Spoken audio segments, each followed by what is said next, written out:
یو کال او 2 میاشتې د وشوې چې راغلی دی غریب دغسې ناست دی 45 لاک روپۍ ترې ترژوي وړي دي او تاسو ټولو ته زما دا ریکویسټ دی زه تاسو چې دی د داسې فراډونو د بچ کولو کوشش کوم نو ستاسو امید لرم تاسو بخیر زه یم ستاسو ګلاب خان دا مهال د رشن سټیټ اف کرګز ریپبلیک تاسو سره مخاطب یم د کانت نه رالم مشکیک ته دا یو څو ملګرو د ډېر زیات چا ورسره ډېره غټه دوکه کړې ده چا ورسره کړې ده د سره خپل ترژوي دوکه کړې ده کوم چې د ده پلار او د هغه پلار چې خپل سفرونه دي د ترژوي د ده سره دوکه کړې ده او دوکې ورسره څنګه کړله چې دی راوستی ام بي بي ایس لپاره چې تاله په جلال آباد سټیټ کوم یونیورسټي چې ده په هغې کې تاله اډمیشن کوو د هغې کوم لیټر چې دی هغې ولې هم راویستی دی د هغې په بیس باندې دلته راوستی دی ورته ویلي دي چې ته تقریبا کتنې لاک دی 45 لاک روپۍ ته اخیستې دي په پاکستان کې ځکه چې دوی خپل کاروبار ونه هغو ورته تاسو 45 لاک روپۍ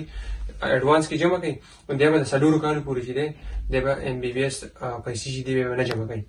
او د دوی په خپله باندې ماته وي چې کورونا کې زموږ کاروبار لږ برابر روان بیا هغه سټاپ شو د هغې د وجې موږ خپل کاروبارونه کم فیکټرۍ چې خرڅې کړې د هغې څه پیسې پاتې شوې نه زما پلار ما نه راکړې د ام بي بي ایس لپاره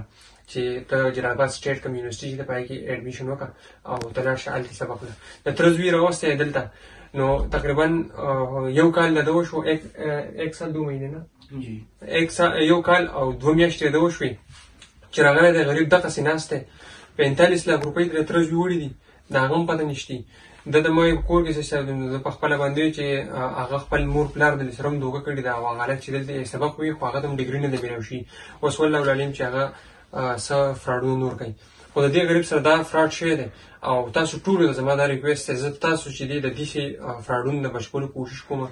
زما همیشه تاسو دا کوشش وي چې ځان ته پوره انفارمیشن اخلئ نو دا غریب یې راوستی 45 لاک روپۍ ته دغه لاړې اوس تقریبا یو کال او 2 میاشتې شوي دي دغسې ناست دی او نه یې د اوسېدو ځای شتي نه یې د خوراک ورسره پیسې شتي نه کور ته واپس تللی شي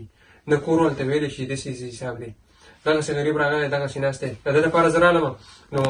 پاکستان ته په خپل مور پلار پسې واپس ولېږو نو ډېره زیاته به دوی په خپله باندې په روډ دومره شپې په روډ باندې کړي دي نو هغه دې اوس هاسټل ته یې راوستل نو دې ملګرو له ځای ورکړو بیخي د خوراک دغه اوس هم نشته دومره کمزوري شي زه تاسو ته ویلی نه شم تاسو زما دا ریکویسټ دی چې خپل بچي رالېږئ نو پوره انفارمیشن دې اخلئ ما همیشه په خپل ویډیو کې دا